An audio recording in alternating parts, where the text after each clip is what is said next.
Who here likes money? I like to spend my money on things like clothes and coffee. How about math? Who here likes math? No one? Well, I like money, and I know math, and that's why I started working at Kumon. Hello, my name is Joanne, and I'm going to be informing you all on a guide on how to work at the Kumon Math and Reading Center. In case you're already curious about that experience, great, today's your lucky day. By the end of this speech, I hope this information serves as a potential foundation to you getting a job, as well as giving you an insight on what a tutoring job looks like in particular. Some crucial topics I'll be discussing today are the paperwork process, the Kumon grading guide, as well as proper Kumon etiquette, which again, hopefully gives you all an understanding of what it's like to be employed, as well as the responsibilities that come with that title in particular.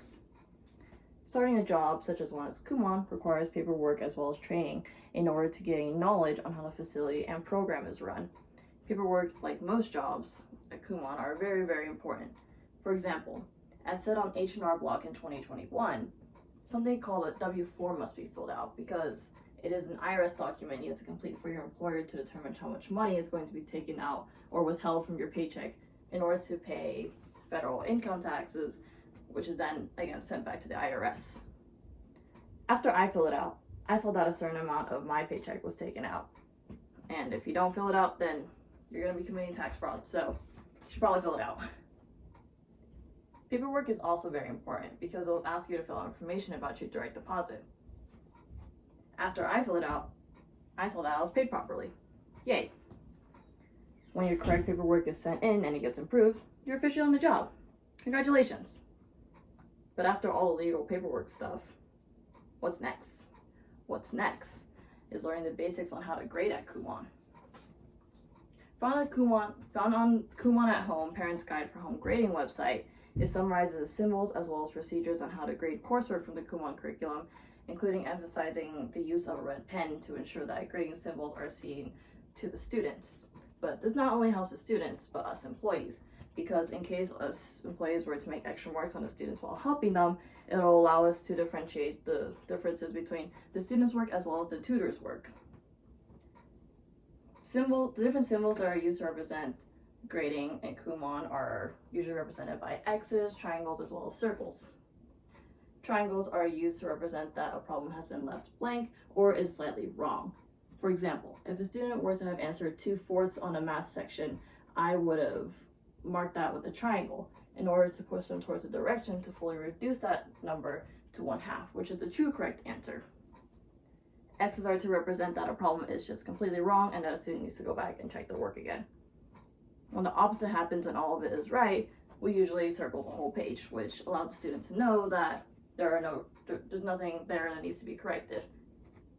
And bam, you've learned how to become an awesome Kumon grader, but how do you exactly act at a place like Kumon? It's always protocol to act and speak with patience and respect to both students as well as parents. This allows us to create a positive learning environment, which is an absolute necessity, because as mentioned by Meryl and Shahan from Building Positive Learning, children can explore and learn until they feel secure. For example, I don't yell at a student when they don't know how to do algebra. Instead, I gauge and understand what they exactly don't know, and I try to work around their personal learning needs as well as style. Another thing that my boss, Mr. Mulakal, always mentions, if a parent asks us to see the progress of their child and you believe you have enough knowledge of the growth of the student because you've worked with them before and often, trust in that ability and explain that to the parents. My boss always preaches honesty as well as transparency with parents, and I try my best to do that as well. If the student doesn't do okay on their achievement test, which is a test they do at the end of each level, then I'll take that test out to the lobby and I'll explain to the parents every misunderstanding that student had on the test, as well as the concepts that they didn't do very well on. And then from there, we decide on what we should do. And that's it. I hope this speech gave you an insight on the paperwork process, the Kumon grading guide, as well as proper Kumon etiquette. Who knows, maybe all this information has further encouraged you to pursue a job in the tutoring industry, or at least giving you a greater understanding of what it all looks like. Applying all this knowledge to the vast world of Kumon has allowed me to enjoy matcha at Pete's, as well as showcase my mathematical abilities, which is what I hope all of you saw today. Thank you.